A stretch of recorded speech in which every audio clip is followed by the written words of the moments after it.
చదువులు, ఉద్యోగాలు, బిజినెస్ చేయడం కోసం పుట్టిన ఊర్ను వదిలేసి మనది కాని దేశానికి వలస వెళ్లి జీవితాన్ని చక్కబెట్టుకోవాలని యువత ప్రయత్నిస్తూ ఉంటారు.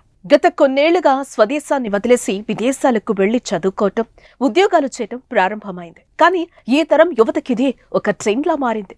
వందల్లో, వేలల్లో కాదు, లక్షల్లో ఈ మధ్యకాలంలో భారత్ నుంచి అమెరికా, ఆస్ట్రేలియా, సింగపూర్, గల్ఫ్ అంటూ ప్రపంచ నలుమూలలకు వెళ్తున్నారు. అయితే అక్కడ ఎన్నో కష్టాలు పడి ఉన్నత చదువులు చదివి ఉద్యోగాలు సాధించి ఇంటికి శుభవార్త చెప్తారని తల్లిదండ్రులు ఆశిస్తున్నారు.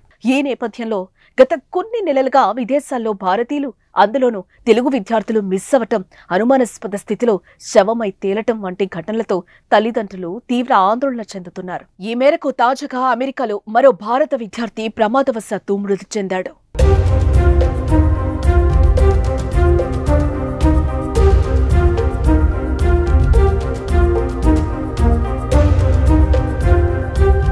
ఉన్నత చదువుల కోసం అమెరికా వెళ్లిన ఆంధ్రప్రదేశ్కు చెందిన ఓ విద్యార్థి ప్రమాదవశాత్తు జలపాతంలో పడిపోయి మృతి చెందాడు. ఈ విషాద ఘటన సోమవారం జూలై 8న చోటు చేసుకుంది. ఏపీలోని తూర్పుగోదావరి జిల్లా గోపాలపురం మండలం చిట్యాలకు చెందిన గద్దె శ్రీనివాస్, శిరీష దంపతులకు ఇద్దరు సంతానం. కుమార్తె అమెరికాలో ఉంది. దీంతో 2023 జనవరిలో ఆమె సోదరుడు గద్దె సాయి సూర్య అవినాష్ హైర్ స్టడీస్ లో ఎంఎస్ చేసేందుకు అమెరికా వెళ్లాడు.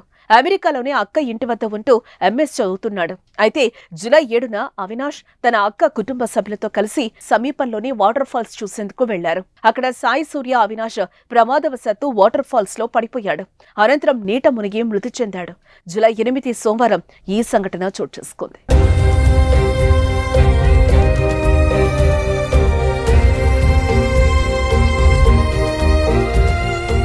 అమెరికాలో మరో తెలుగు విద్యార్థి గద్దె సాయి సూర్య అవినాష్ ప్రమాదవశాత్తు ప్రాణాలు కోల్పోయాడు.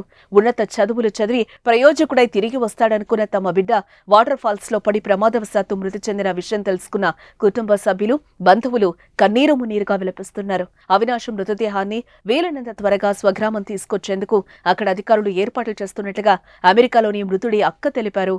ఇప్పటికే అనేక మంది భారతీయ విద్యార్థులు అమెరికాలో ప్రమాదవశాత్తు మిస్సింగ్ లేక ఎవరో దుండగుల చేతిలో అన్యాయంగా ప్రాణాలు కోల్పోతున్నారు. కాగా నెల క్రితం ఇద్దరు తెలుగు విద్యార్థులు కూడా ప్రమాదవశాత్తు జలపాతం నీటిలో పడిపోయారు. మెడిసిన్ చదివేందుకు అమెరికాకు వెళ్లి ప్రాణాలు కోల్పోయిన విషయం మనకు తెలిసిందే. దీంతో అమెరికాలో భారతీయులు, ముఖ్యంగా తెలుగు విద్యార్థులు ప్రమాదవశాత్తు ప్రాణాలు కోల్పోవడం ఆందోళన కలిగిస్తోంది.